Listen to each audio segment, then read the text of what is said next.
Bonjour, je m'appelle Luc Beaulieu. J'ai été un escrimeur de niveau international pendant plus de 5 ans et j'ai même été champion canadien. Aujourd'hui, je suis là pour vous apprendre les bases de l'escrime en commençant par le matériel. Alors, comme vous voyez, le matériel de l'escrimeur commence avec un masque et vous pouvez remarquer que le masque protège seulement le devant et le côté du visage et non l'arrière. Le matériel d'un escrimeur consiste ensuite d'une veste qui sert à protéger des coups qu'on peut recevoir dans un combat, ainsi que des pantalons qui sont faits du même matériel. Finalement, on a des bas qui servent à compléter le pantalon et d'un gant qu'on porte seulement dans la main armée et finalement de l'épée, bien sûr, l'arme essentielle pour faire de l'escrime. La prochaine étape à apprendre avant de commencer l'escrime consiste à la position de garde, les déplacements et la fente. La position de garde est la position dans laquelle tous les combats en escrime se déroulent. C'est donc la première étape à apprendre. Pour se mettre en garde, commençons par avancer le pied de notre main armée. Par exemple, Anne-Marie, qui est droitière, avance son pied droit. On vient ensuite coller les talons pour faire un L avec nos pieds. On peut ensuite créer un espace de la largeur de nos épaules entre les deux pieds et descendre sur nos genoux. Cette position nous permet d'avoir un bon équilibre et d'être stable sur nos jambes et de garder notre corps droit. C'est la position de base de l'escrime.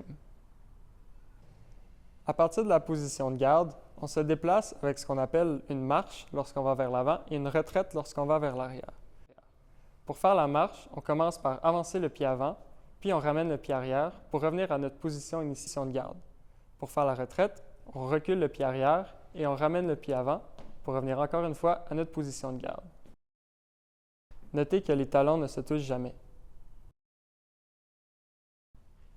La dernière étape à voir pour connaître les bases de l'escrime est la fente, qui est le mouvement qu'on utilise pour attaquer.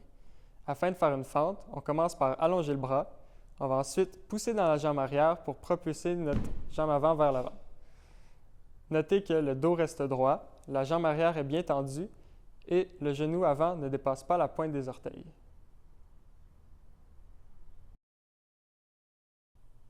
Avant de commencer à faire de l'escrime, c'est important d'apprendre les règles de sécurité.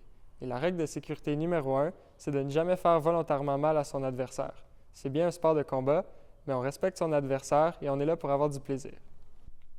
Alors la deuxième règle, lorsqu'on n'utilise pas son épée, on garde toujours la pointe au sol. Ça évite d'accrocher les personnes autour de nous et ça évite les accidents. La troisième règle, lorsqu'on a son épée, on garde son masque sur la tête pour bien se protéger. La quatrième et dernière règle, on ne tourne jamais le dos à son adversaire en combat. Comme vous savez, le masque n'est pas protégé derrière la tête, donc on évite les accidents. À l'épée, les règles de combat sont assez simples. Afin de marquer un point, il faut toucher son adversaire avec la pointe de son épée. L'entièreté du corps est valable, ce qui inclut le pied, le corps, la main et même le masque.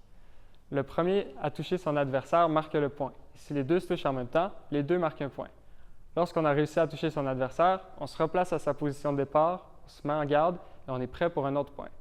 Vous savez maintenant tout ce qu'il y a à savoir pour commencer à faire de l'escrime. Je vous souhaite bonne chance et amusez-vous!